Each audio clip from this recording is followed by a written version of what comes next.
Hi guys, welcome back to my channel. If you don't know me, my name is Nadia. This is a long-awaited video that I've been wanting to do. So I dealt with acne on and off, maybe like 5 years. It got to the point where it was too much around like junior year, I would say. And it wasn't even like that much. I think it's like after, as soon as COVID began, when I had those 2 weeks of spring break, I don't know, I moved after that. And I think the stress of everything, hormones, climate change, because I moved from a place that was, well, Virginia to Texas, and when I lived in Texas, it was very dry, the area that I lived in. My skin's already dry, so that was just another thing. I'm here to tell you guys about my skincare journey and my experience personally on Accutane. Enjoy my crutches in the back. I forgot to take them out. For those who don't know, I did get knee surgery, so I tried spironolactone, which is mainly for hormonal breakouts, and I would, mind you, I would break out usually around here. Here's my forehead. It was always under the skin type pimples. Like, it would hurt, like physically hurt so much, and you can't pop it or anything. The best thing you could do is just put one of those like little like sticker like pimple patches. When I went on spironolactone, it was when I moved to El Paso, and I was on it for a little bit because my dermatologist wanted to try it out before, because the last resort for me personally was going on Accutane, and I wanted to go for it because I was like, well, I'm in quarantine, no one's gonna see me. I didn't know about like the hardcore symptoms of it. Thankfully, I didn't have too many. So 1, I went on spironolactone, which is like the hormonal breakout one. 2, I went on 2 antibiotics. I went on doxycycline and then minocycline, I believe. So those are 3 medicines I went on. I did try some topical ointments for my skin. It was Accutane, which now I think you can get over the counter as a different gel, which has the main ingredient, I believe, is salicylic acid. I did try panoxyl, but I think the benzoyl peroxide in that was too strong for my skin, and with my dry skin, I think it was just like doing too much. Tried those 3 already because when I lived here in Virginia before I moved, I was on antibiotics.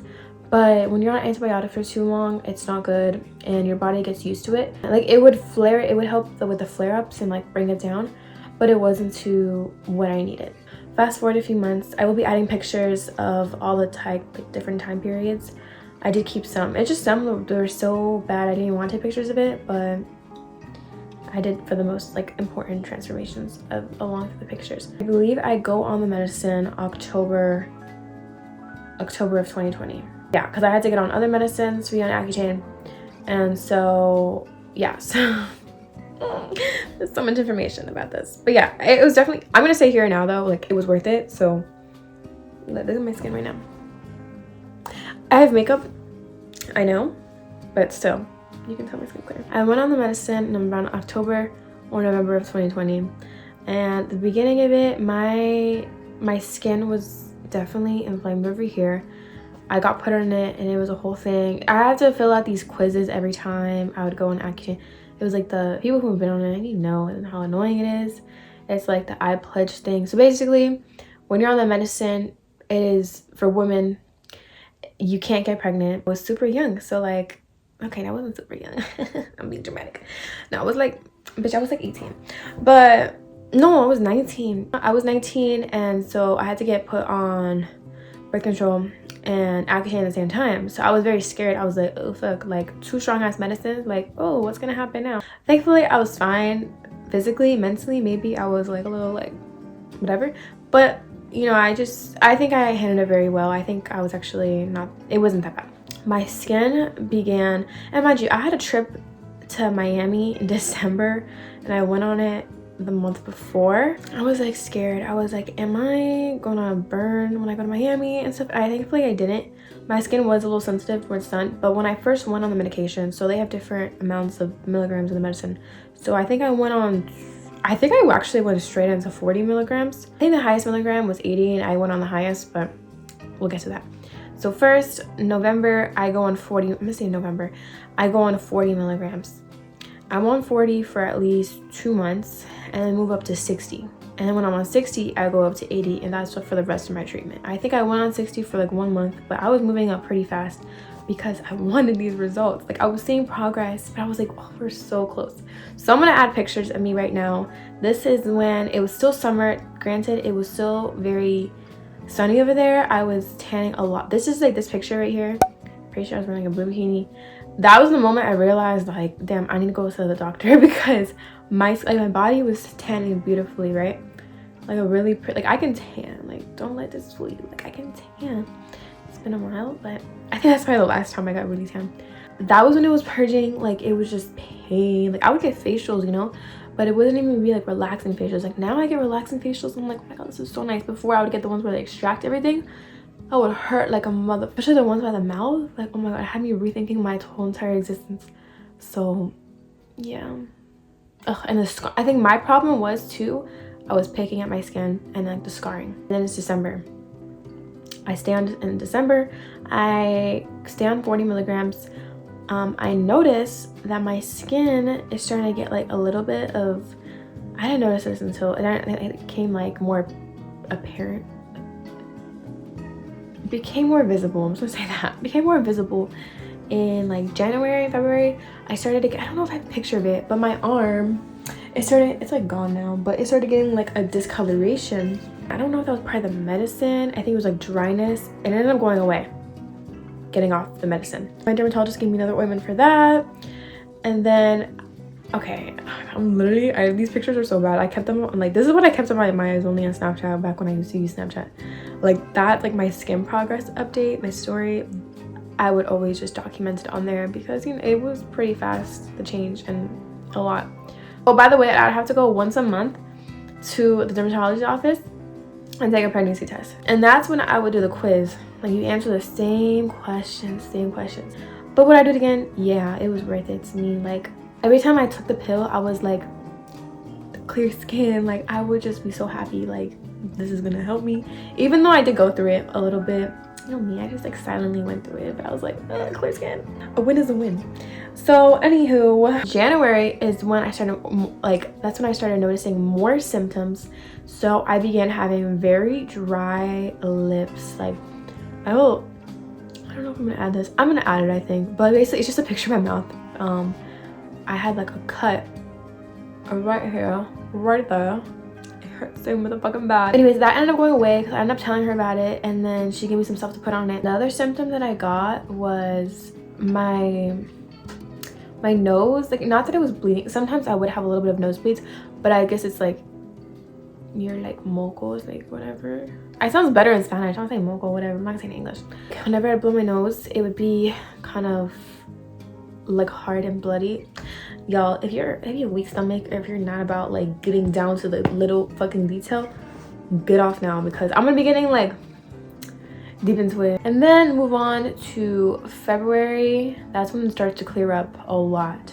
I feel so much better within my skin. I still had some scarring, but most of my skin was clear. So there's this thing I saw on TikTok, people who went on Accutane, like their nose gets smaller. And to be honest, I talked to my doctor about that, and it's because the inflammation goes down in your nose.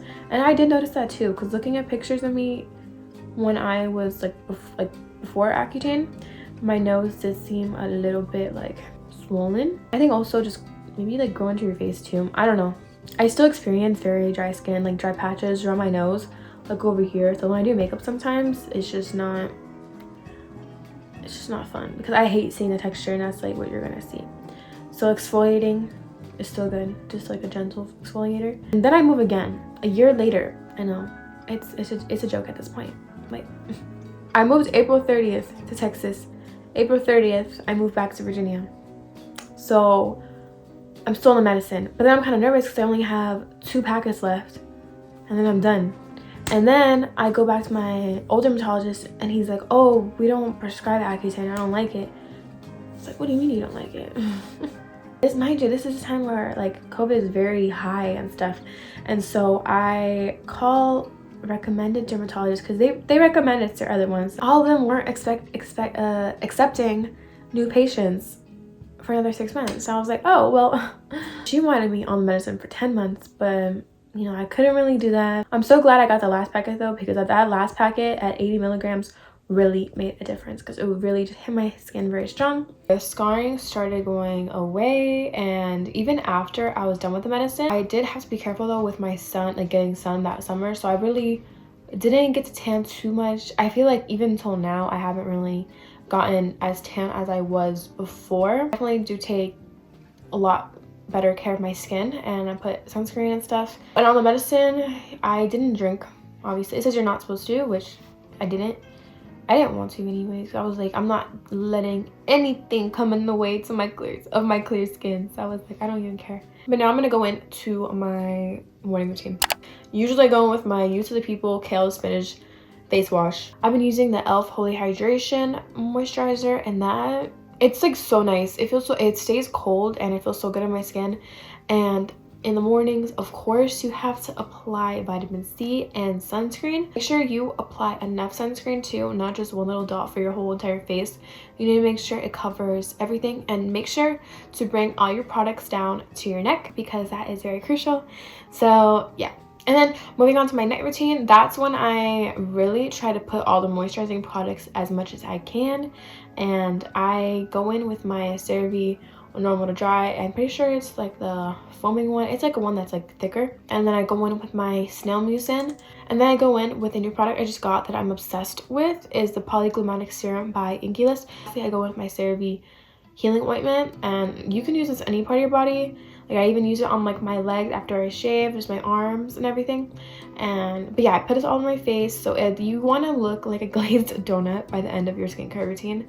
And yeah, so I finished up with that. It leaves my skin very glowy and very moisturized. Well, if you watched this point in the video, thank you so much. I hope you learned a little bit of what I went through on Accutane. Always talk to your doctor and stuff with questions that you have and symptoms that you're feeling, because you want to make sure to communicate that from the very beginning whenever you feel that. Like, don't wait till last minute to just talk about what symptoms you're feeling, because it is a very strong medicine. So yeah, it's definitely worth it if it's your last resort and you have no other options.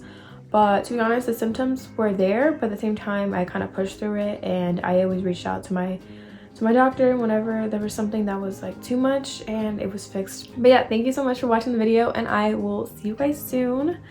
And yeah, I missed filming. I haven't filmed in like a week, so my crutches had me dead the whole time. I'm like looking at the videos and my crutches are in the background. I'm sorry, y'all. I can only be so aesthetic to a certain point, but it's fine. So yeah, I will see you guys soon, and hope you guys are having a great day wherever you're at, and bye.